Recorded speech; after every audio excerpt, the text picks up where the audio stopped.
Hello and welcome to Wisdom Trek. This is Guthrie Chamberlain and I'm your guide to wisdom and creating a living legacy.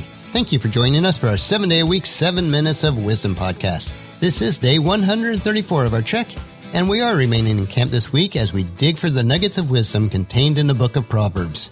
We have discovered some precious treasures so far this week, so let's continue our study of the map to wisdom. Yesterday we explored chapter 3 verses 7 through 12, so today we'll continue to explore chapter 3 as we discover just how valuable wisdom really is. As I mentioned in the past, once we complete the entire book of Proverbs as a commentary, we will make it available as an ebook also. Although we will have many treks between our times in Proverbs as we hit the trails and study other nuggets of wisdom. And if you have any of your own observations, comments, or questions as we explore these nuggets of wisdom, please share them on the comments section of the Daily Journal page at wisdom-trek.com. We are recording our podcast from our studios at Home 2 in Charlotte, North Carolina. Looking back at this past week, it's been an interesting and exciting opportunity for growth. The 3 podcasts in which I was a guest on went very well, and we are making progress in providing value to others that are creating and publishing podcasts in their own areas of expertise. And as I ponder the wisdom and insights that we are gleaned by sitting around a campfire, as we've been doing this week, we realize that some of this wisdom is astounding. As we look at these verses today, we will see a tremendous value in obtaining wisdom, and how wisdom is the very foundation of all creation. As I mentioned in previous day, chapter 3 is titled Trusting in the Lord, but our focus today is the value of wisdom. So we're going to start with verses 13 through 18. Joyful is the person who finds wisdom, the one who gains understanding. For wisdom is more profitable than silver, and her wages are better than gold. Wisdom is more precious than rubies. Nothing you desire can compare with her. She offers a long life in her right hand and riches and honor in her left. She will guide you down the delightful paths. All her ways are satisfying. Wisdom is a tree of life to those who embrace her. Happy are those who hold her tightly. And we saw in Proverbs Chapter 1, verses 20 through 33, that Solomon described wisdom as a woman. This happens again here in Proverbs 3.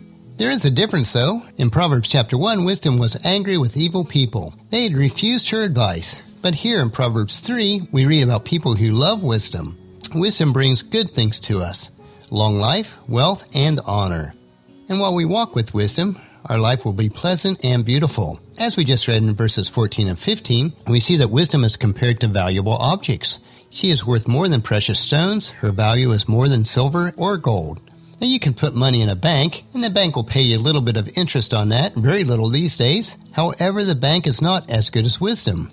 If you give your life to wisdom, she will pay you more than any bank could ever do. No bank can give you a longer life, but wisdom can give you a long life. No bank can ever promise you a place in heaven, but wisdom can promise this.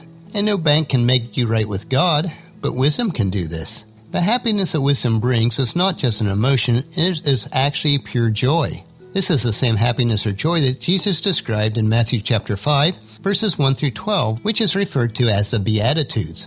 So I thought I would share those 12 verses with us today. One day he saw the crowds gathering. Jesus went up to the mountainside and sat down. His disciples gathered around him, and he began to teach them. God blesses those who are poor and realize their need for him, for the kingdom of heaven is theirs. God blesses those who mourn, for they will be comforted. God blesses those who are humble, for they will inherit the whole earth. God blesses those who are hungry and thirst for justice, for they will be satisfied. God blesses those who are merciful, for they will be shown mercy. God blesses those whose hearts are pure, for they will see God. God blesses those who work for peace, for they will be called the children of God. God blesses those who are persecuted for doing right, for the kingdom of heaven is theirs. God blesses you when people mock you and persecute you and lie about you and say all sorts of evil things about you because you are my followers. Be happy about it. Be very glad, for great is the reward that awaits you in heaven. And remember, the ancient prophets were persecuted in the same way. So we see here that even though at times we don't do what is right before God, we receive his joy in our spirits. Sometimes our lives will be difficult. Sometimes they'll be very sad times. Even then, God can comfort us. He will look after us. We are sad at some times of life situations, and God's joy will still be in our hearts, and we will have the good life because God helps us. Now, David was not happy when he was in danger, but he knew that God's joy was in his spirit. So he was not afraid of the dangers that surrounded him when he wrote Psalms chapter 23, verse 4. Even when I walk through the darkest valleys, I will not be afraid, for you are close beside me. Your rod and your staff protect and comfort me. Now let's move on to the next section in Proverbs Chapter 3, which is verses 19 and 20. By wisdom the Lord founded the earth. By understanding he created the heavens. By his knowledge the deep fountains of the earth burst forth, and dew settles beneath the night sky. As we see these verses, we realize that we all need wisdom. Even God used wisdom during the creation as he created the world and the universe. And there's a similar passage in John chapter 1, verses 1 through 3, which goes like this. In the beginning the Word already existed. The Word was with God, and the Word was God. He existed in the beginning with God. God created everything through him, and nothing was created except through him. Now John goes on later to explain that this Word means Jesus. Jesus was always with God because Jesus is God. And as we ponder this, that's a lot to take in for today. So let's think about this. It is unmistaken that wisdom brings us joy, and although it does not cost us anything to obtain, except for a strong desire, some study, and perseverance, its value is immeasurable. And we see that from wisdom stems all of creation, including ourselves. So why would we ever pass up the opportunity to obtain wisdom?